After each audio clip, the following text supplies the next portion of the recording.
The year is 859, and somewhere in a marble-floored palace in Cordoba, a Muslim scholar is reading a report that makes him question his own sanity.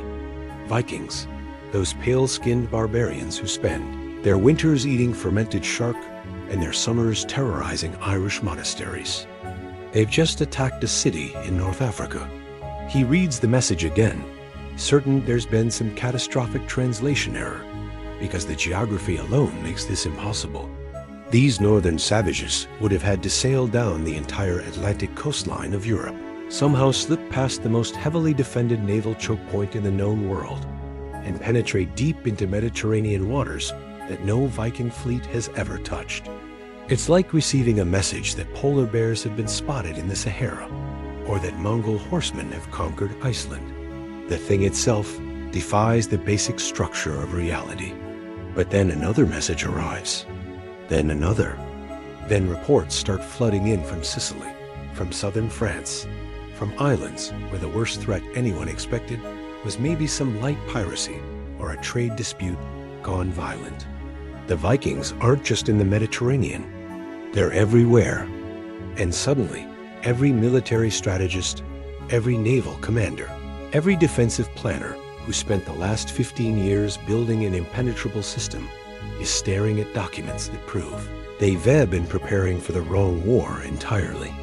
To understand how spectacularly everyone miscalculated, you need to go back to 844, to Seville, to the moment when the Islamic world first learned that Vikings were a problem that required solving. A fishing village near the mouth of the Guadalquivir River sends word that strange ships are moving upriver.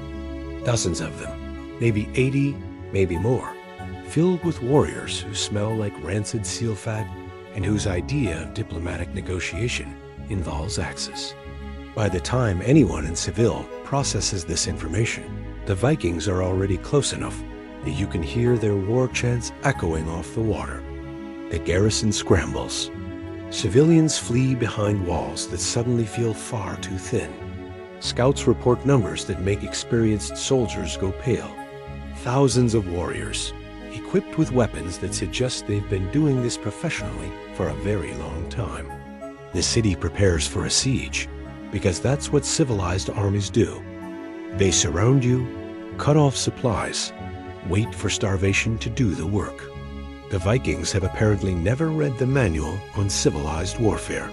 They attack immediately, and what follows is 7 days of fighting that exposes just how catastrophically unprepared Andalusian forces are for this particular brand of violence. These northern raiders don't fight like armies that care about territory or strategic positions. They fight like a swarm of carnivorous insects, striking from the river, melting back to their ships, then materializing somewhere completely different before anyone can organize a response. The garrison can't predict attack vectors because the Vikings don't seem to have attack vectors. They have chaos as a strategy. On day 4, the outer defenses crack. Vikings pour into residential districts where people are still clinging to the belief that their walls meant something. Fires spread through wooden structures. The administrative quarter, where all those carefully organized tax records and legal documents are stored, gets ransacked with the kind of thorough efficiency that suggests these raiders have done this before and will absolutely do it again. By day 7, organized resistance has collapsed into scattered groups of defenders, making last stands that no one will remember. The Vikings don't occupy Seville because they don't need Seville. They need what Seville contains: silver from treasuries, trade goods from warehouses, and people. Hundreds of people, possibly over 1,000, rounded up and loaded onto ships like livestock, because that's exactly what they are in the Viking economy. Human merchandise, bound for slave markets in Scandinavia, where they be sold to the highest bidder or ransomed back if their families can scrape together enough silver. Then the Vikings sail away, leaving behind a city that will spend years recovering and a political crisis that's just beginning. The Emir of Cordoba, Abd al-Rahman II, realizes immediately that this isn't just a military defeat. Seville wasn't some frontier outpost that no one would miss. It was a major economic center, a symbol of Andalusian prosperity, the kind of city that's supposed to be untouchable. Its fall to barbarians, who shouldn't even know how to navigate these waters, raises questions that make everyone in the palace extremely uncomfortable. Questions about competence. Questions about whether the entire defensive philosophy of the emirate is built on assumptions that just got shattered. The response needs to be overwhelming, and it is. Abd al-Rahman doesn't just rebuild Seville. He redesigns the entire defensive network of the Atlantic coast with the kind of paranoid thoroughness that comes from being humiliated. New shipyards appear along the Guadalquivir. Master shipwrights are recruited from across the Islamic world to build warships specifically designed to intercept Viking raiders in river combat. These aren't merchant vessels with some soldiers awkwardly strapped on. These are purpose-built killing machines, lighter than Mediterranean galleys, maneuverable in river currents, equipped with boarding equipment and crews trained in tactics that Byzantine naval doctrine never anticipated because Byzantines don't fight Vikings in Spanish rivers. Coastal watchtowers spring up like mushrooms after rain, from Galicia all the way down to the Strait of Gibraltar, each one staffed permanently with observers who spend their days staring at the horizon, and their nights wondering if they'll be the one who spots the next invasion. A system runs on visual communication, signal fires that pass messages in hours instead of days, turning the entire coastline into one giant early warning system. Seville's walls get expanded, reinforced, equipped with river defenses that can deploy barriers across the Guadalquivir to physically block ship passage. Similar improvements happen in Lisbon, Cadiz, everywhere that a Viking might look at and think that seems like a nice place to pillage. By 850, the entire Atlantic coastline has been militarized with the kind of investment that suggests everyone has learned exactly the right lesson. The system gets tested repeatedly over the next decade, and it works. Viking probes in 846 get detected immediately. A 852 fleet attempting to sail up the Tagus River toward Lisbon. It's intercepted at the river mouth in a battle that sends them retreating. In 858, a small fleet spots Seville's defenses and doesn't even try. They just turn around and disappear. Each incident validates the strategy. The Vikings have been contained. The northern threat has been neutralized through superior preparation, better intelligence, and sustained readiness. By the summer of 859, confidence has returned to Cordoba. These barbarians are understood now. Their patterns are familiar. Their capabilities have been measured and countered. The Viking problem has been solved. That certainty lasts approximately 6 weeks before reality arrives to demonstrate that confidence based on incomplete information is just expensive hubris waiting to collapse. Summer 859. The Watchtower Network detects a large Viking fleet off Galicia. 60 to 80 ships, which is concerning but not unprecedented. What matters is pattern recognition, and the patterns are playing out exactly as expected. The fleet moves south, raids some small settlements in Galicia, exactly what Vikings do. They hit smaller Portuguese ports, still expected.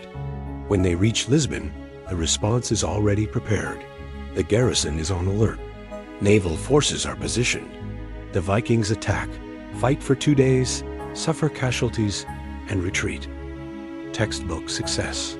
The defenses designed after 844 functioned exactly as intended. The fleet continues south. When they approach the Guadalquivir, every warship stationed at Seville mobilizes. The naval garrison takes blocking positions at the river mouth with enough force to make it clear that forcing this passage will cost more lives than it's worth. The Vikings arrive, conduct reconnaissance, probe the defenses with scouts, and then, after 3 days of observation, they simply withdraw. No major engagement, no sustained assault, no attempt to force passage. They turn away and sail south along the coast. In Cordoba, this is interpreted as the ultimate validation.